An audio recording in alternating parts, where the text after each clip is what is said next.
Continuamos. Bueno, estábamos hablando, ¿no es cierto?, de la tabla referencial de vida útil. Esa tabla, ¿no es cierto?, la entrega la Contraloría a través de la resolución 3 del año 2020. Es referencial, o sea, cualquier municipio puede adoptar otro sistema de tabla de vida útil, no necesariamente esta que está presentada en la resolución, ¿ya? Para tenerlo presente. Ahora, ¿cómo se formaliza esa decisión? Obviamente se tiene que formalizar a través de un decreto alcaldicio o una resolución municipal que así lo disponga. ¿Por qué? Porque estos son criterios para la valorización de los bienes de uso, ¿ya? Ojo con ello, porque no podemos, ¿no es cierto?, en un periodo contable no podemos aplicar criterios diferentes uno de otro, ¿ya? Por lo tanto, debe quedar formalizado.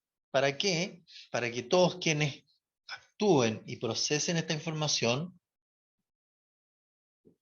¿no es cierto?, apliquen los mismos criterios.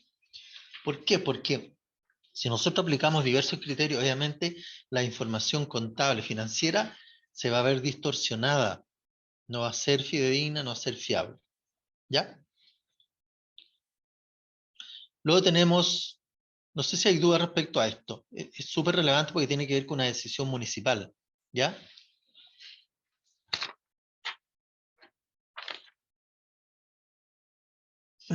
¿Se escucha bien?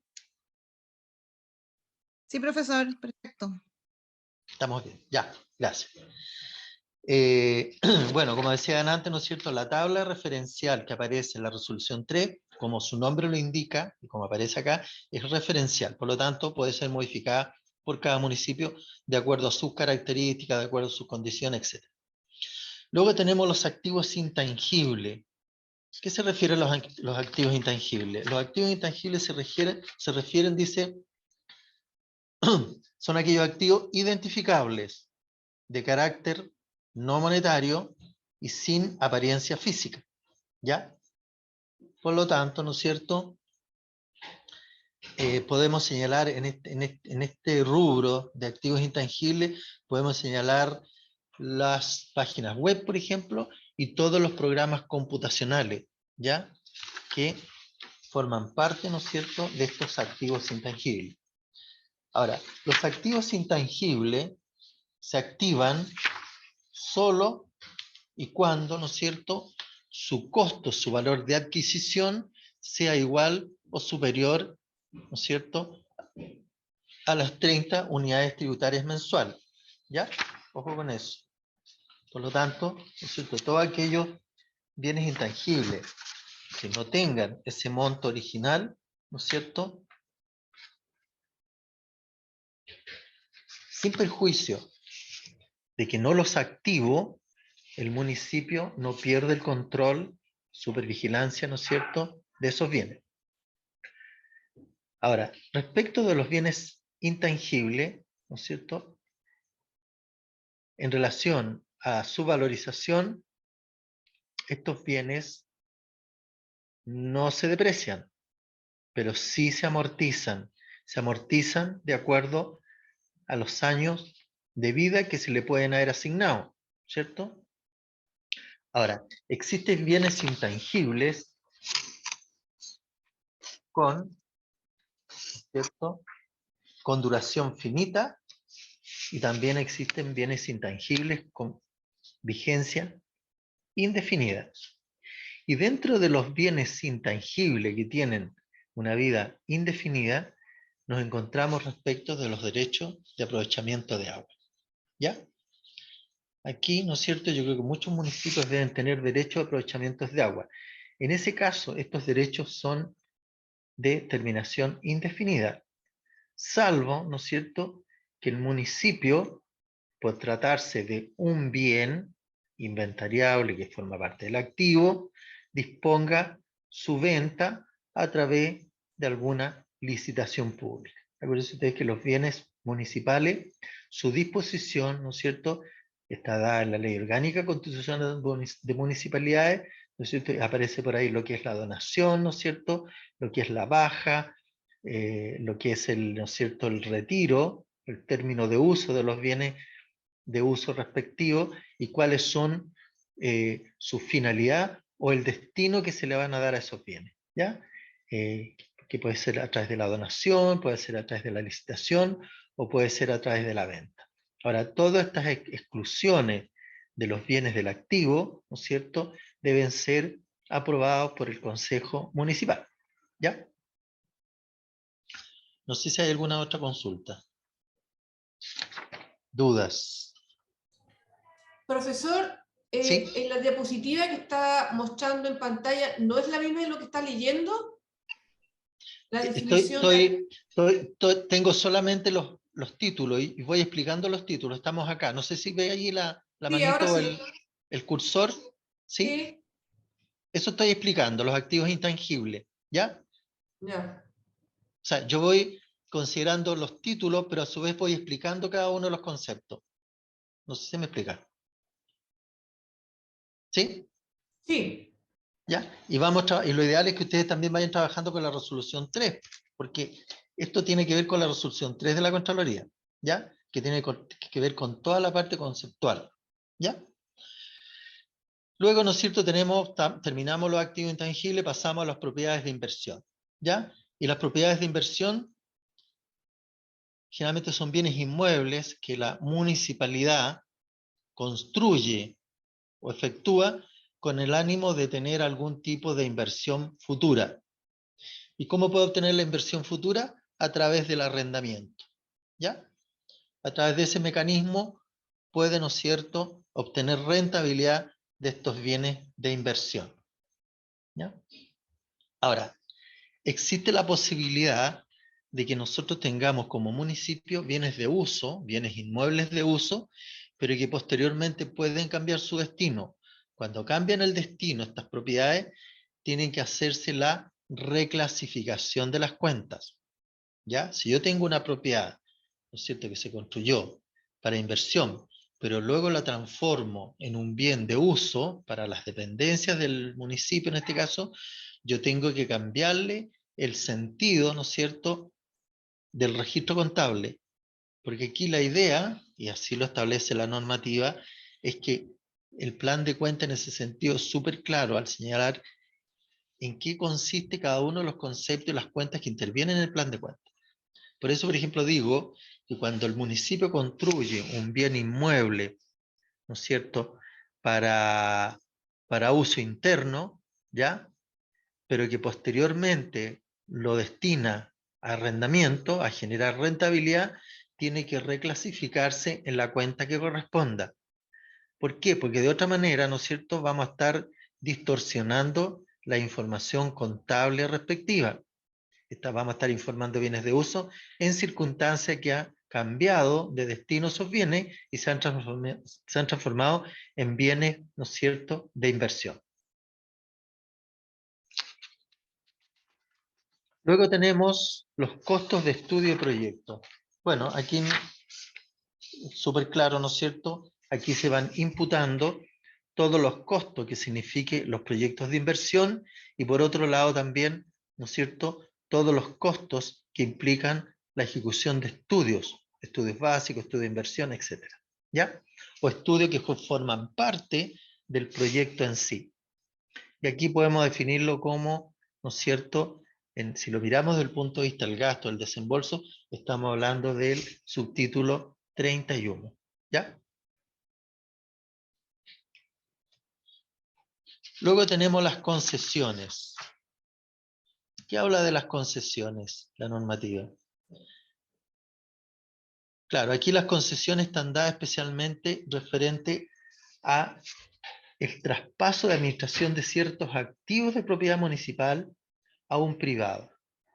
Y que por ese mecanismo el privado entrega un servicio a la comunidad, ¿ya?, que debiera ser ejecutado directamente por el municipio, pero por razones de, ¿no es cierto?, que la normativa primero lo permite, y por otro, para descongestionar también la gestión municipal, y por otro lado, que hay un principio de muchos años que tiene que ver con la subsidiariedad del Estado. ¿Qué significa eso, no es cierto? La subsidiariedad del Estado quiere decir que el Estado transfiere muchas actividades, ¿no es cierto?, que sean desarrolladas por el sector privado. Y en este caso, por ejemplo, ¿qué tipo de concesiones tenemos a niveles comunales? Tenemos, por ejemplo, tenemos las concesiones de los parquímetros, ¿cierto? Tenemos las concesiones de los estacionamientos subterráneos. Tenemos, bueno, y una serie de otras concesiones que los municipios entregan a través de licitación pública a un privado ¿para qué? Para que presten ellos en forma directa los servicios comunitarios.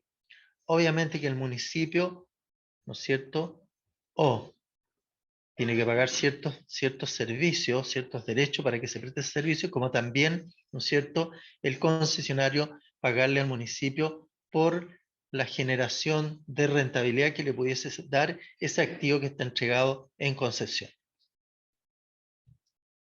¿Alguna consulta, duda?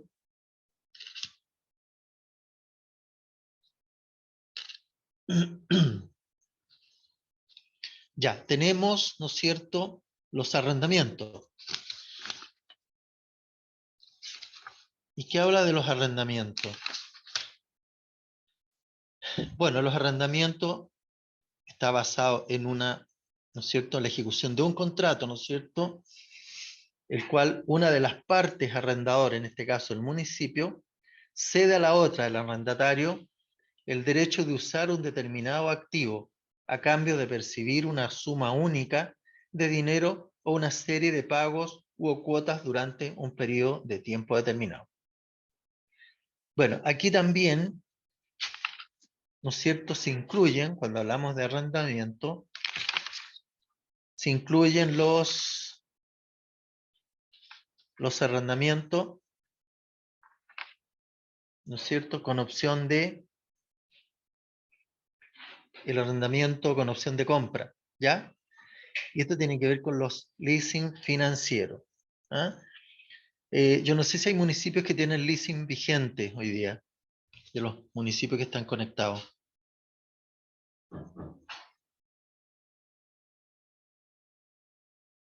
¿Hay algún municipio que tenga leasing vigente en estos momentos?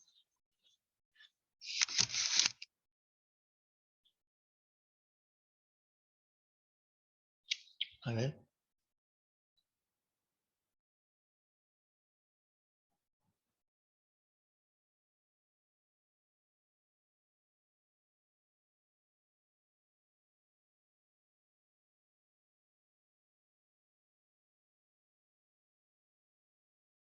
A ver, don Olga Pacheco, a ver, verifiquemos.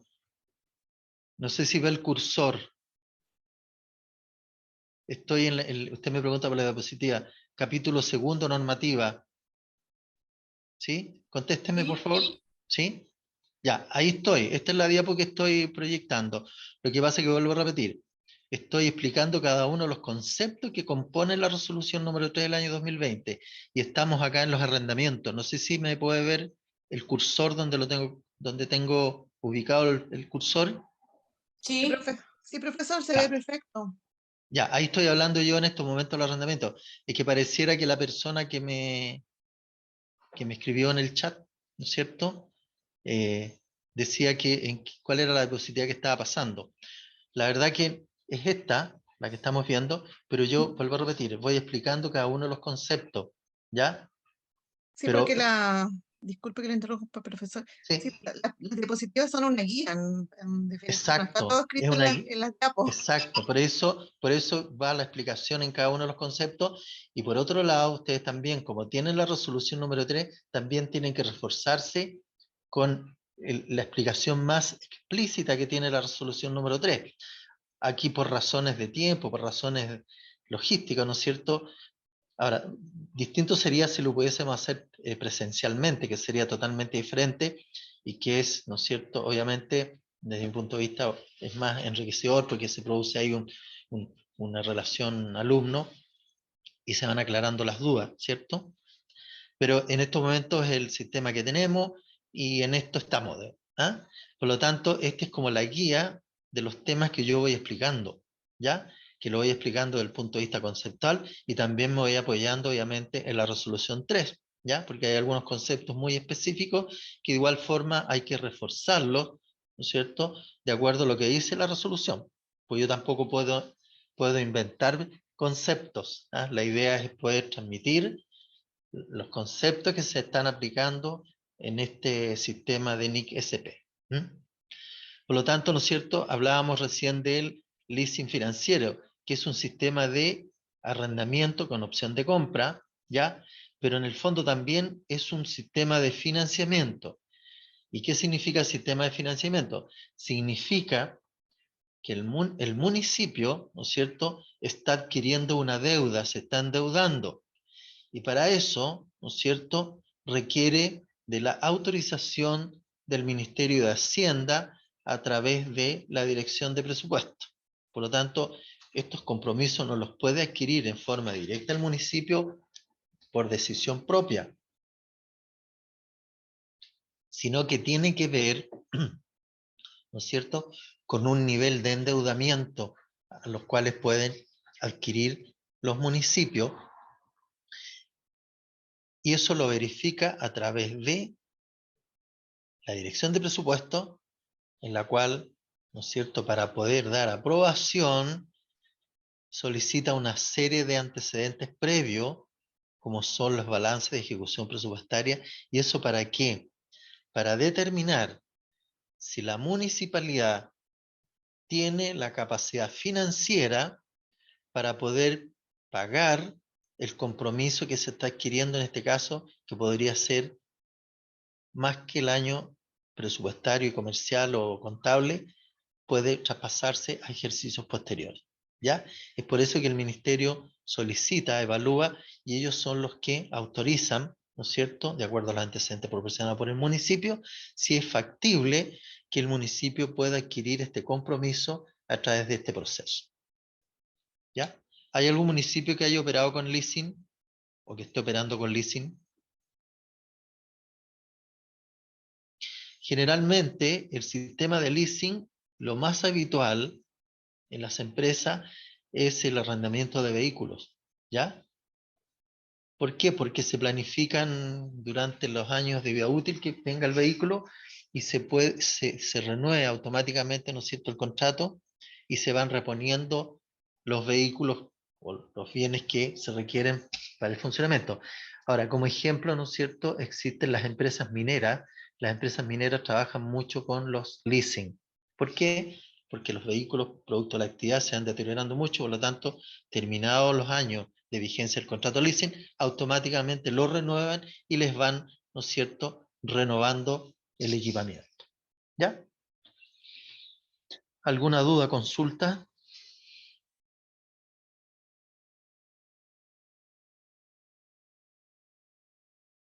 ¿No?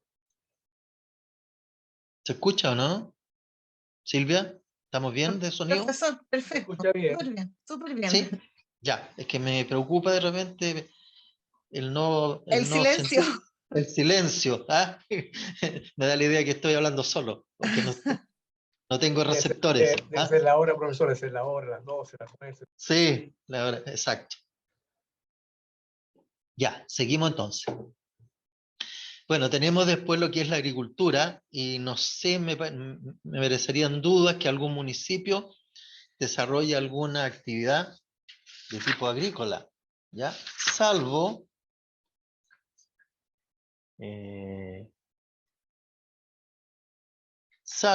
tengo entendido, algunas comunas del sur que en algún momento comentaron que tenían predios, pero tenían predios forestales, ¿ya?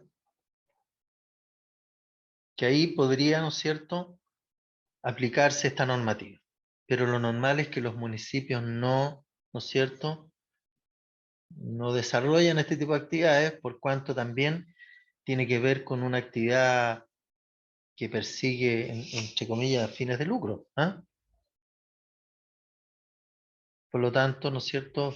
Bueno, habría que estudiarlo en su mérito, en forma particular, aquellos casos en que municipios pudieran estar en esa situación. Luego tenemos los fondos en administración, y aquí sí tenemos harto que hablar. ¿cierto? Los fondos de administración tienen que ver con los recursos que recibe el municipio para una finalidad específica, especialmente para programas, proyectos y actividades que provienen de financiamiento externo. Los fondos de administración no pasan por el presupuesto, ¿no es cierto? Tienen contabilización especial. Estos fondos están sujetos a rendición de cuentas, ¿ya? Esta rendición de cuentas tiene que estar respaldada por los documentos de respaldo respectivos. Lo otro, que la rendición de cuentas, ¿no es cierto?, debe corresponder a gastos que efectivamente estén contemplados dentro de lo que es el convenio suscrito. Por lo tanto, cualquier gasto que se rinda que no esté relacionado con el convenio o con el contrato, esa rendición va a ser rechazada, ¿ya?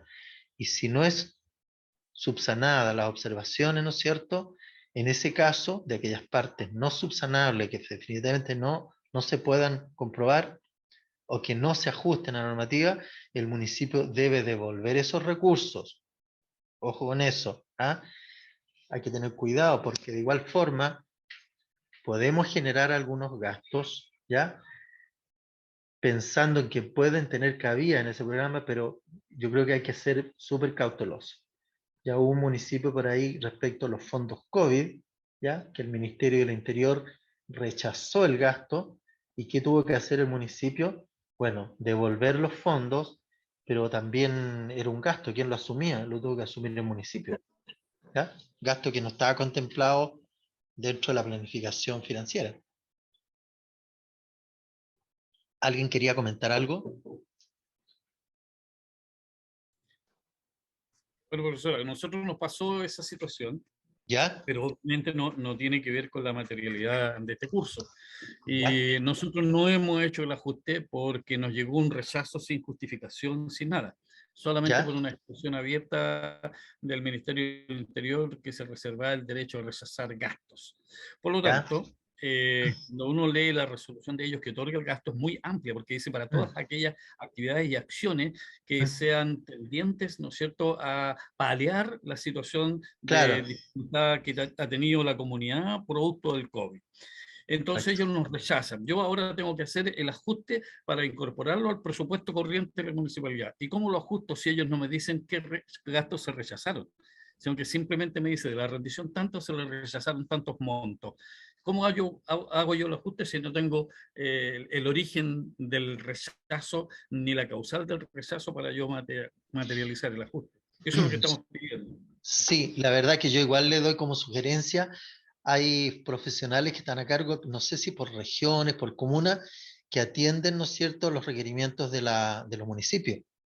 Pero ahí lo que tiene que hacer usted es mandar un oficio solicitando que se aclare a qué corresponde el rechazo, a qué partidas de la rendición de cuenta corresponde, para que le den una respuesta y usted pueda, ¿no es cierto?, con esa respuesta poder hacer los ajustes contables, incorporarlo en el presupuesto. Si es un gasto que tenga identificación local, comunal y que esté dentro de la normativa municipal, ¿ya? Porque si es un gasto que no está contemplado legalmente dentro de lo que puede hacer el municipio, la verdad que ahí se complica más. ¿Mm? Efectivamente, así lo hicimos y estamos a la espera de esa respuesta para hacer la conversión del gasto. Correcto. ¿Ya?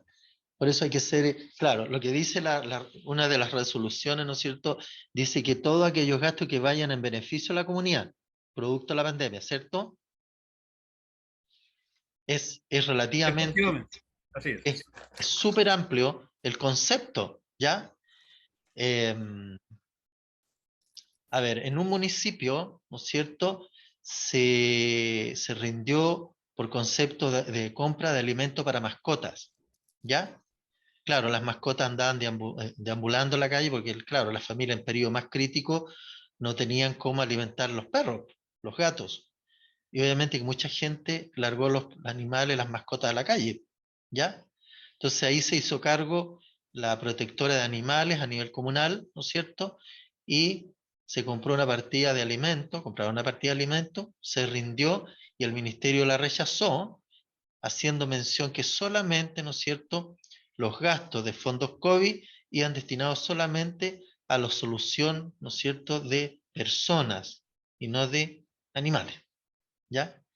obviamente que ahí el municipio tuvo que asumir, ¿no es cierto?, esa responsabilidad y hacer los ajustes contables para reconocer ese gasto como propio municipal. Por lo tanto, ¿no es cierto?, de igual forma, independiente de, hay que tener cuidado nomás. La verdad que es impredecible de repente cuando se rinde cuenta si esas cuentas van a ser originalmente aceptadas o van a ser rechazadas, ¿ya? Pero yo creo que hay que tener los elementos de juicio en el momento de defender cada uno, ¿no es cierto?, de los gastos, en el evento que sean rechazados, ¿ya? Por lo tanto, ¿no es cierto?, como digo, hay que tener los fundamentos de que por qué se gastó por tal concepto y por qué, cuál fue el motivo que originó el gasto, ¿ya? De igual forma, si es que son rechazadas las rendiciones de cuentas, de igual manera, obvio, existe la etapa o el proceso de apelación, obvio, de justificar, ¿no es cierto?, fundadamente por qué se gastó, por qué se hizo ese gasto, ¿ya? Ojo con eso. O sea, de igual forma, no es tan que a primeras instancias, ¿no es cierto?, nos rechacen una rendición de cuentas. Si el municipio tiene la convicción de que los gastos que se hayan efectuado y que fueron rechazados tienen una orientación clara de acuerdo a lo que establece el convenio, de igual forma hay que reclamarlo, ¿ya? Ojo con eso. Bueno, en ese caso, ¿no es cierto?, en ese caso tenemos que, ¿no es cierto?, rendir la cuenta, y una vez que la cuenta esté aceptada, ¿no es cierto?, haremos los ajustes contables pertinentes, ¿ya? Bueno, para este proceso existe lo que es los registros tanto administrativos como contables, ¿ya? Y, ¿no es cierto?, aquí intervienen, ¿no es cierto?, dos cuentas, la cuenta matriz, que es la administración de fondos, y también la cuenta que se complementa, que es la aplicación de fondos en administración, ¿ya? En la aplicación de fondos de administración vamos a ir registrando todos los gastos, ¿ya? Y el saldo que me genere esa cuenta va a ser los montos desembolsados por los fondos entregados. Siempre, ¿no es cierto?, mientras no rinda cuenta, siempre va a tener saldo deudor, ¿ya? Cada vez que se desarrolle o se ejecute una rendición de cuenta, esa cuenta aplicación de fondos en administración, ¿no es cierto?, la voy a ir cerrando producto de las rendiciones de cuenta. Lo mismo ocurre con la cuenta administración de fondos. En la medida que se van rindiendo cuentas, ¿no es cierto?, voy a ir cerrando esas cuentas, la aplicación y la administración de fondos, ¿ya? De manera tal que los saldos, el saldo, especialmente la cuenta de administración de fondos, corresponda a los fondos efectivamente en poder del municipio y que corresponden a otras entidades, ¿ya? Y que quedan sujetas, mientras se ejecuten, queden sujetas a la rendición de cuentas respectiva. También, ¿no es cierto?, acá, respecto a la administración de fondos,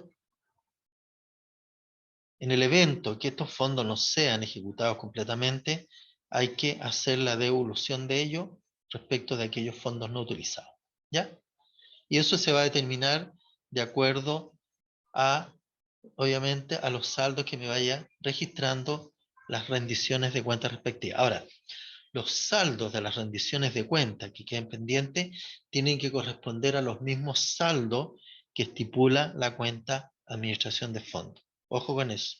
¿Por qué? Porque si no llevamos un registro adecuado, podemos llegar a que, ¿no es cierto?, podríamos devolver una cantidad mayor a la que legalmente corresponde, ¿ya?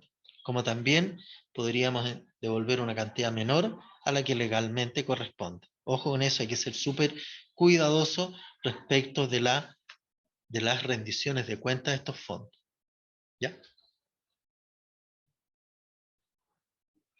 Luego tenemos las provisiones. ¿Qué habla de las provisiones? Este es un concepto nuevo que se incorpora dentro de las NIC SP municipal. ¿Y qué es lo que es una provisión? A ver, ¿alguien puede comentarme qué entiende por provisión?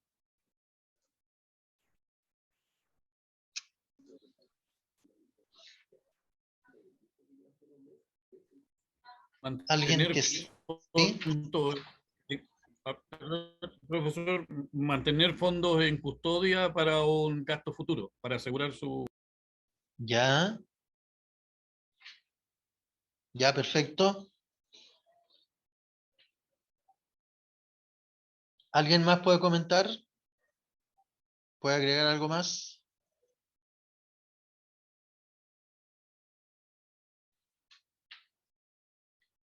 Ya. Bueno, las provisiones, primero que nada, son pasivos, ¿ya?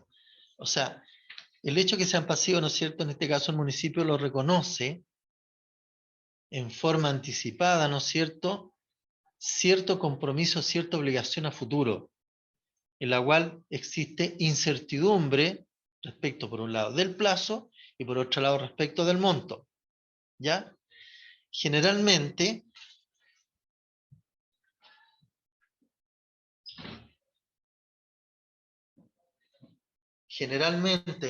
en las provisiones en el sector privado, ¿no es cierto?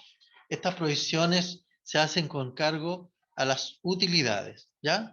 Esa es la normativa general. Se hace con cargo a las utilidades del negocio, se provisionan ciertos gastos y compromisos futuros inciertos, que no sabemos el plazo, cuándo se van a cumplir, como también los montos que van a resultar. Y en ese caso tenemos los juicios laborales, por ejemplo, los juicios civiles, ¿ya? Y cualquier tipo de juicio que se pueda estar ventilando en los tribunales de justicia, ¿ya? Eso se refiere a las provisiones. Luego tenemos, bueno, las provisiones pueden ser producto de, ¿no es cierto?, de un contrato, ¿ya? O también de la legislación, en este caso, las demandas, ¿no es cierto?, por incumplimiento de contrato, o hoy en día están tan de moda, no sé si les pasa a algunos municipios, respecto a las demandas laborales por el personal que se ha desempeñado en calidad de honorario y que en algún momento, ¿no es cierto?, se desvinculan de los municipios y los municipios son objetos de demandas para reconocimiento de que esas labores, ¿no es cierto?, tenían las características y condiciones para ser regidos por el Código del Trabajo, en el cual, ¿no es cierto?, se determinan a través de los tribunales que se reconoce desde el punto de vista legal como un trabajo regido por el Código del Trabajo, ¿ya? ¿Por qué? Porque se estima, ¿no es cierto?, que hubo subordinación y dependencia, que tuvo una jefatura que le da instrucciones, ¿ya? Y una serie de otras características, conceptos que considera el tribunal y lo reconoce como un contrato de trabajo. ¿Qué implica eso? Implica, ¿no es cierto?, que, primero que nada, ¿no es cierto?, se les tienen que pagar todas las indemnizaciones de años de servicio prestado, ¿ya? Más todos los otros recargos que de acuerdo al Código del Trabajo establecen el evento que se desvincula a alguna persona en forma, entre comillas, arbitraria, ¿ya? También, ¿no es cierto?, estipula todas estas resoluciones que deben pagarse las cotizaciones previsionales en su totalidad desde la fecha del ingreso al servicio, en este caso de ingreso al municipio. Y las cantidades, les digo, son realmente millonarias. Por eso es súper importante tener mucha claridad cuando se contrata personal a honorarios, ¿ya? ¿Cuál es la función del contratado a honorario? Primero que nada, ellos se rigen desde el punto de vista laboral solamente por el contrato. ¿Qué es lo que ocurre? ¿Por qué se hace reconocible a través de los tribunales en el evento que, ¿no es cierto?, se aplique la normativa del Código del Trabajo? Es porque, ¿no es cierto?, el contrato honorario es específico. Tienen que desarrollar las funciones específicas que establece el contrato. No puede desarrollar labores habituales municipales ni otras labores, ¿ya? El contrato honorario establece, como digo, trabajos específicos que deben ser, ¿no es cierto?, verificados y evaluados por alguna persona competente para verificar que el trabajo se hizo en tiempo y plazo. Y esto tiene que ver con rendimiento de los funcionarios, ¿ya? No, de hecho, el funcionario podría, ¿no es cierto?, ese mismo trabajo, desarrollarlo en diversas jornadas de trabajo. El otro tema también que considera los tribunales de justicia ante esta situación, el hecho que el funcionario, ¿no es cierto?, tiene control de asistencia, ¿ya? El contrato honorario no estipula, ¿no es cierto?, el control de asistencia, sino que en el fondo lo que está estableciendo son labores específicas que deben ser demostrables al momento del pago del honorario. No sé si me explico. Por lo tanto, hay que tener cuidado respecto a la contratación de estos profesionales. Ahora, de igual forma existe toda una disyuntiva en relación a los programas, a todos estos programas que se van creando y que el único mecanismo de contratación es a través de los honorarios, ¿ya? Que en algunos casos, ¿no es cierto?, se transforman ya en permanentes, cosa que de acuerdo a la normativa, estos contratos son transitorios, ¿ya? Mientras dure el trabajo que se está ordenando y que tendrá que presentar el profesional.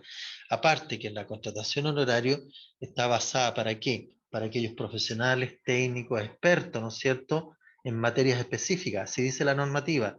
No sé si el artículo 4 por ahí, de la ley 18883, Estatuto Administrativo, establece, ¿no es cierto?, que pueden ser contratados por esa modalidad profesionales, técnicos, expertos en ciertas materias de carácter específico. ¿Ya? Ojo con eso. Profesor, Sí, dígame. disculpe, buenos días, habla David Belli. Oiga, lo que pasa es que, claro, eso en términos legales, todo lo que usted planteó en términos legales, en términos prácticos, por ejemplo, a nuestros municipios, no sé si les pasará lo mismo a otros municipios. Los contratos honorarios estipulan efectivamente la labor específica que tienen que hacer, Claro. y yo sé que acá también estipulan lo que usted dice, lo que no debieran, un horario de trabajo establecido. Correcto. Y todo lo que usted dice es cierto. Marcan tarjeta para controlar Exacto. el horario, estipulan otros contratos honorarios, no sé, por eso le digo, no sé si en otros municipios pasará lo mismo, estipulan permiso administrativo, establecen Correcto. algunas vacaciones, establecen Exacto. todo como si fuera un contrato de trabajo. Exacto, justamente. Y es por eso Entonces, que ¿sí? Es por eso que los tribunales, cuando se desvinculan a estas personas y hacen las demandas, considera todos esos como atenuantes en favor del trabajador. ¿Mm? Que lo O sea, asimilan estamos muy. expuestos. Claro, claro. Estamos expuestos a una posible demanda de perderla. Exacto. Entonces, ¿qué es lo que ocurre? De repente se produce una disyuntiva, ¿no es cierto?, entre lo que también dice la Contraloría, porque también, ¿no es cierto?, en los municipios hay que regirse por las normas de la Contraloría. La Contraloría en reiteradas oportunidades, las auditorías que ha hecho, de igual forma exige, por ejemplo, que haya un control de permanencia del personal honorario en un lugar de trabajo, ¿ya? Entonces ahí se produce todo un problema de interpretación legal. Pero, como sugerencia, ¿no es cierto?, yo les digo que antes de hacer los contratos de trabajo, obviamente, asesórense desde el punto de vista legal con los asesores jurídicos de cada municipio, ¿ya? Acuérdense que nosotros vemos la parte contable, presupuestaria, pero ya la parte más profunda desde el punto de vista jurídico, obviamente que tiene que estar a cargo del abogado municipal o del departamento jurídico respectivo, que se pronuncie ya respecto a la forma de cómo deben contratarse honorarios las personas, cómo deben cumplir los trabajos, ¿no es cierto?, comendados, como para que no caer en la normativa del Código del Trabajo, ¿ya? Claro, el área financiera, el área contable, obviamente se rige por las normas que dice la Contraloría, ¿no es cierto? Y armamos el contrato, perfecto, pues estamos acorde a lo que dice la normativa contable, la normativa de la Contraloría. Pero detrás de eso, ¿no es cierto?, está lo que es la normativa legal en sí. O sea, qué efectos puede tener cuando contratamos a una persona a honorario. Y eso tiene que pronunciarse el departamento jurídico y buscar la fórmula más adecuada, de manera tal que en una eventual, ¿no es cierto?, situación laboral o judicial, ¿no es cierto?, el municipio obviamente no se vea perjudicado, porque de eso se trata, ¿ya? Para eso estamos y para eso nos pagan, ¿no es cierto?, para salvaguardar el patrimonio municipal, ¿Ya? Por lo tanto, ahí en ese caso hay que tener cuidado y hacerse asesorar por el departamento jurídico. Para eso cada municipio, tengo entendido, de todos los que estamos conectados, tendrán su departamento jurídico o tendrán su abogado asesor, ¿no es cierto?, que les indicará de qué forma y cuál va a ser el procedimiento de contratación relativo al personal a honorario. ¿Ya? A ver, ¿puedo hacer Sí. una consulta? Sí, dígame. Si bien es cierto, los contratos honorarios no pueden estar asociados al código, ¿cierto? Sí, Pero sí se pueden establecer horarios y funciones, porque lo que iría en el honorario sería cuadradito, pues, todo lo que claro. aparezca, día administrativo o Ujú, eventual, no sé, permiso por X, si no ujú. se establece, no se puede tomar en cuenta, pero si se No, deja establecido, ahí claro. no hay problema. Sí, pero igual, desde el punto de vista legal, por ejemplo, porque el contrato honorario es súper especial. En mi opinión, no debiera establecerse feriado. No debiera establecerse ningún No. beneficio de lo que está establecido en el código en el estatuto, ¿ya? Feriado ni permiso, porque es un contrato honorario. O sea, aquí lo que le interesa al municipio es que la persona contratada cumpla su trabajo, lo entregue y se le paga. ¿Se fija? Exacto, ¿Ya? pero en este caso, control interno, cuando, por ejemplo, por la pandemia, Ujú.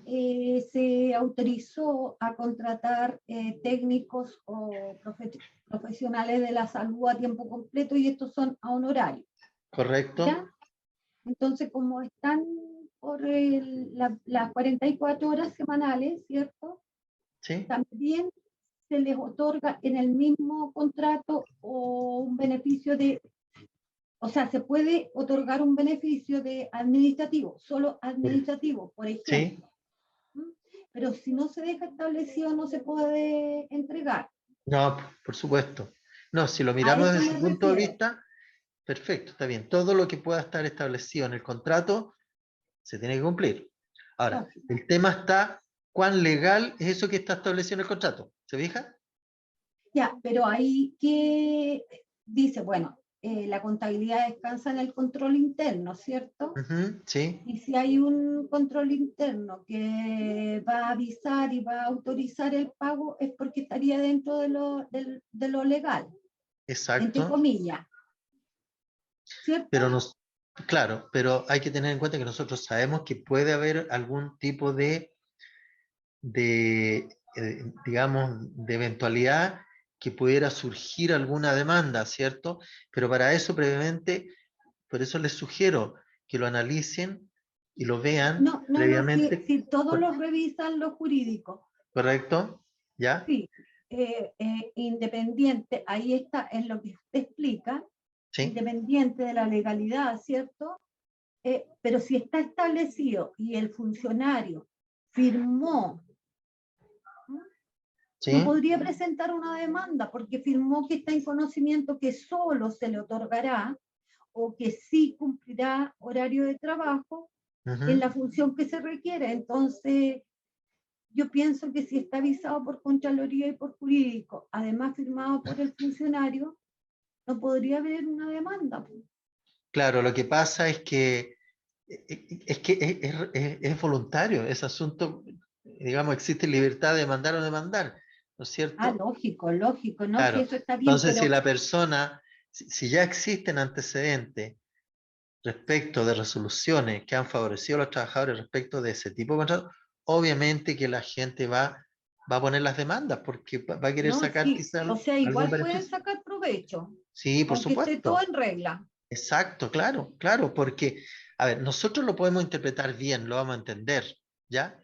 Perfecto, que, ¿no es cierto?, establecimos que ya le vamos a dar un beneficio, porque es un beneficio, perfecto, ya, que solamente le vamos a pagar por trabajo realizado, trabajo hecho, pero a su vez ese trabajo va a tener que, ¿no es cierto?, estar presente, ¿no es cierto?, en la oficina, va a tener que firmar algún control de permanencia en el lugar, etcétera. Pero, ¿no es cierto?, si lo miramos desde el punto de vista legal, obviamente es cosa de ir interpretando un poco cada una de las temáticas que conforman el contrato y podemos asimilarlo que se asimila a un contrato de trabajo. ¿Por qué?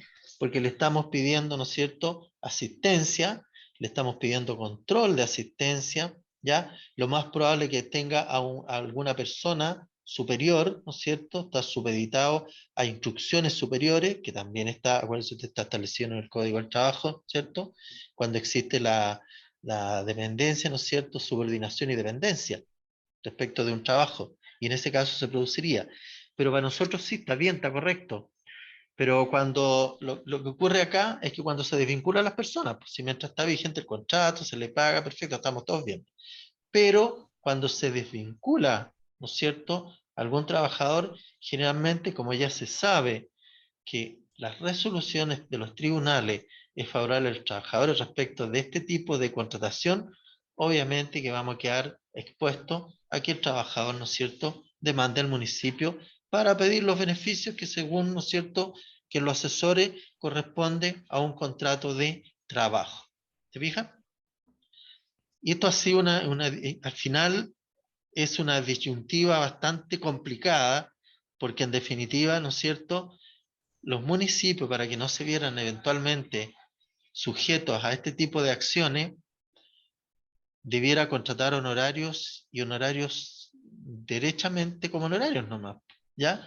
Y exigir rendimiento o rendición de los trabajos realizados por cada una de las personas contratadas honorarias. Ahora, el contrato honorario no es un contrato permanente también, que es otro tema, ¿ya? Son contratos transitorios. Y me parece que así dice la ley. Dice que son contratos transitorios, no son contratos permanentes. ¿Ya? Es un poco lo que pasa con los personal a contrata, ¿cierto? El personal a contrata, ¿no es cierto? Nosotros los contratamos por el año calendario, ¿sí o no? Sí, sí. Lo contratamos del 1 de enero al 31 de diciembre. Ahora, la anticipación, ¿no es cierto?, de la contratación para el periodo siguiente tenemos que hacerla con 30 días de anticipación a que el contrato vence, ¿ya? Así dice la normativa. Pero ¿qué es lo que ocurre, ¿no es cierto?, cuando desvinculamos a una persona contratada a contrata, digamos? Bueno, también la Contraloría ha establecido, ¿no es cierto?, un principio de la confianza legítima. ¿Qué significa eso? Que una persona, ¿no es cierto?, que es contratada a contrata, al menos por 2 periodos, podría eventualmente, ¿no es cierto?, transformarse en un contrato indefinido, pero no oficialmente, no sé si me explico, ¿ya? Sino que tienen que haber razones fundadas, ¿no es cierto?, para poder desvincularlo. Y en este caso tenemos, por ejemplo, el personal a la contrata, que no se le renueva el contrato, pero ¿cuál es la condición? ¿No es cierto? Que cuando yo desvinculo a una persona que está contrata, yo no puedo contratar a otra persona para que me cumpla la misma función. Por lo tanto, ¿no es cierto?, la idea es de que si yo desvinculo a alguien es porque ya termina esa función que se está desarrollando. Por lo tanto, yo no puedo terminar ese contrato de esa persona para poder traer a otra persona que cumpla la misma función. ¿Se fijan? Entonces, en el fondo, en ese caso, opera un principio que lo ha establecido la Contraloría, ¿no es cierto?, el principio de la confianza legítima, que al menos las personas que están 2 años, ¿no es cierto?, se supone que son funciones indispensables que tienen que seguir funcionando, ¿ya? Ahora, yo podría desvincularlo cuando esas funciones ya se terminen, pero yo no puedo contratar a otra persona para que vuelva a asumir esa función. No sé si me explico. ¿Ya? Temas relevantes desde el punto de vista funcionario y desde el punto de vista personal. ¿Ya? Y aquí pasamos, ¿no es cierto?, a los beneficios a los empleados, ¿ya? Que tiene que ver con los sueldos, los sobresueldos, ¿no es cierto?, las bonificaciones, las asignaciones, ¿ya? Y respecto acá hay varios temas, ¿ah? Respecto de la carrera funcionaria, cómo se genera la carrera funcionaria, qué implicancias tiene desde el punto de vista económico de los funcionarios, ¿ya? Bueno, todos los funcionarios que están dentro de la carrera funcionaria es el personal que está de planta, ¿ya? El personal a contrata, cuando se contrata, lo asimilamos a un grado, pero existen limitaciones. ¿Qué limitaciones existen? Que cuando yo contrato un personal a contrata, yo no lo puedo contratar primero que nada por un grado superior al grado que tiene el grado más alto en cada uno de los escalafones.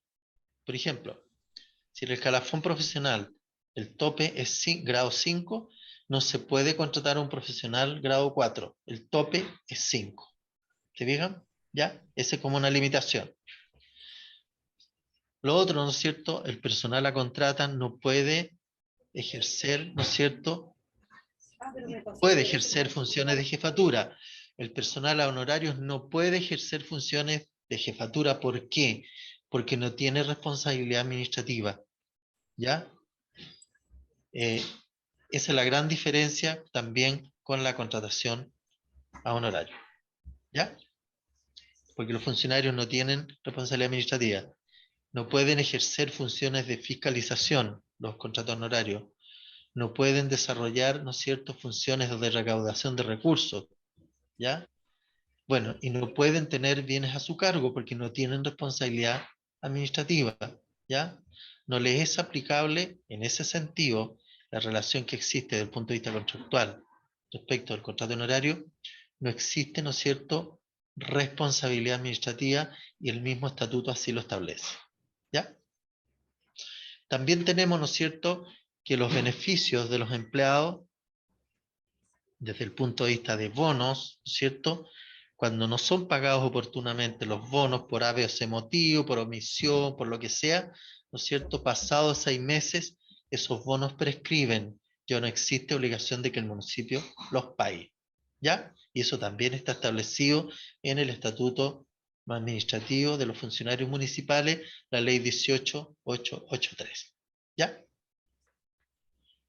Por otro lado, ¿no es cierto?, también respecto de los beneficios de los empleados, tiene lo que tiene que ver, disculpen la redundancia, tiene que ver con, ¿no es cierto?, los ascensos. También es un tema bastante de repente cuestionado, ¿ya?, especialmente por parte de los funcionarios, porque no se respeta la carrera funcionaria, bla, bla, bla, ¿no es cierto? Bueno, los ascensos ustedes saben que se generan dentro de una misma planta cuando se produce una vacante de un grado superior, ¿no es cierto? Y el que le sigue en la planta, ¿no es cierto?, respectiva, tiene el derecho a ascender, siempre y cuando reúna los requisitos respectivos, ¿ya? Los requisitos legales. Más aún, si existen requisitos específicos establecidos en la ley de plantas municipal, ¿ya? Acuérdense ustedes que con la ley de planta municipal aprobada hace muy poquito tiempo, ¿ya? Hace 1 año, 2 años, algunos municipios pusieron ciertas restricciones para ciertos cargos, ¿ya? Y para ocupar esos cargos deben necesariamente cumplirse con esos requisitos, especialmente en algunos casos han puesto ciertos títulos técnicos, en otros han puesto títulos profesionales y de algunas especialidades, digamos, detalladas. ¿Ah? Por ejemplo, le ponen profesional ingeniero comercial, por ejemplo. Solamente los ingenieros comerciales pueden optar a ese cargo y a ese grado. El que no tenga ese perfil, desgraciadamente no puede ascender porque no tiene el requisito para ocupar ese cargo. ¿Ya? Eso respecto de los ascensos lineales. Pero también existen otro tipo de movimiento personal que tiene que ver con lo que establece el artículo 54 de la ley 18883, ¿no es cierto?, en la cual, ¿no es cierto?, las personas pueden acceder a una planta diferente a la que pertenece, ¿ya?, cuando se produce una vacante. Ahora, ¿en qué condiciones pueden optar? ¿No es cierto? Cuando se produce un cargo vacante en un escalafón diferente, ¿no es cierto?, cualquier persona de los escalafones siguientes puede optar a ese cargo, ¿no es cierto?, siempre y cuando, primero que nada, las personas que están en el cargo, las que están en el escalafón donde se produce la vacante, ¿no es cierto?, no exista ningún funcionario que reúne el requisito para poder acceder a ese grado, ¿ya? O cuando, ¿no es cierto?, se hace la comparación, habiendo personas, ¿no es cierto?, que pudiendo acceder, ¿no es cierto?, se le pueda comparar, ¿no es cierto?, el puntaje con personas que reúnen los requisitos, ¿no es cierto?, respecto de otras plantas, y si la otra planta tiene mejor puntaje, puede acceder, ¿no es cierto?, al ascenso respectivo, ¿ya? Esa es una norma especial, excepcional, de ascenso dentro de la planta municipal, ¿ya? Y eso tiene que ver con los beneficios a los empleados, ¿ya? Profesor. Profesor, ¿Sí? ¿Sí? nos corresponde el break ahora de 45 minutos. Ya, perfecto. Lo Ya, hacemos. regresamos a las 13. Ya, gracias.